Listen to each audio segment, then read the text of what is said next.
It looks like a refugee camp, but isn't. 12,500 people live here, out of 250,000 Southerners who have moved from the north in recent months. They're not passing through, they're staying. And these are the conditions they've come back to. Because we are here in this condition because it is our place. We're in Kawajok with the actress Mia Farrow on a joint Unicef mission. The question is why they've come here. Flora Anthony is 18 and has lost 2 children in childbirth. This is home for herself, her husband, 3 sisters and 7 children. The outside stockade is their living room and kitchen until the rains come. She's here for her own safety. The youngest arrivals are measured, perhaps under protest, and weighed. Maya and Mojoy, severely undernourished twins, have gained 1 kilo in 3 weeks. They will survive thanks to UNICEF-provided nutrients. Their mother died in childbirth. Their grandmother looks after them.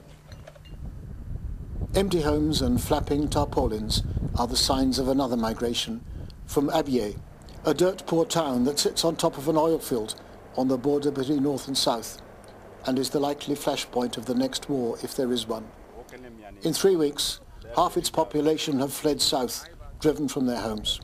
Down this road, his family just arrived within the hour, all their possessions in the truck.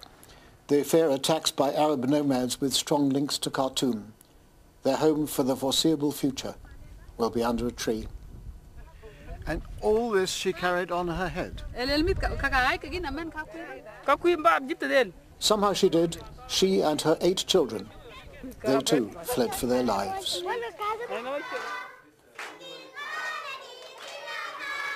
Further south in the town of Agok, refugee children find safety in a playroom funded by UNICEF and Save the Children.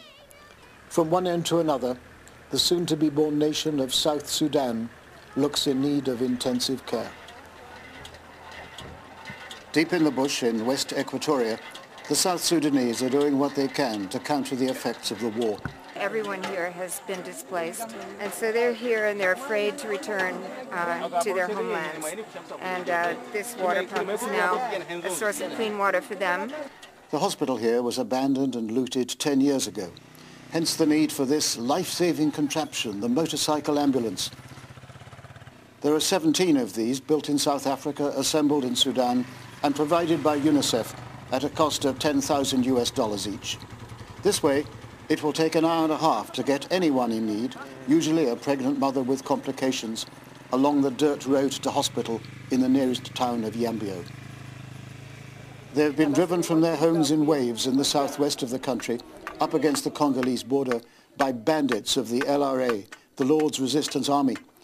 When the LRA attacked, she ran away with this child, then a baby, but had to leave her toddler behind and believes that he was killed. This 12-year-old girl, we'll call her Grace, escaped after a year's captivity, taken in her village, and then forced out of it with a group of adults at gunpoint. On a long march, the adults were killed, and the children kept alive to serve as porters, sex slaves, or eventually soldiers. Grace was beaten and worse. Her scars are of the mind as well as the body. Apart from their overstretched military, who is here to defend them? The Arrow Boys, that's who. A home guard formed in the community and armed, as the name suggests, with bows and arrows, plus a few antique shotguns.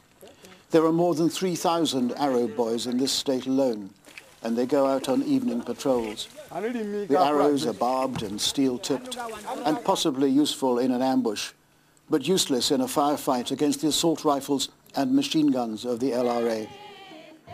Nearby, in the town of Nzara, a community centre run by nuns for children and adults with AIDS, HIV, has opened its doors to children who were former captives of the LRA and cannot find a home. There can be dark reasons for their homelessness.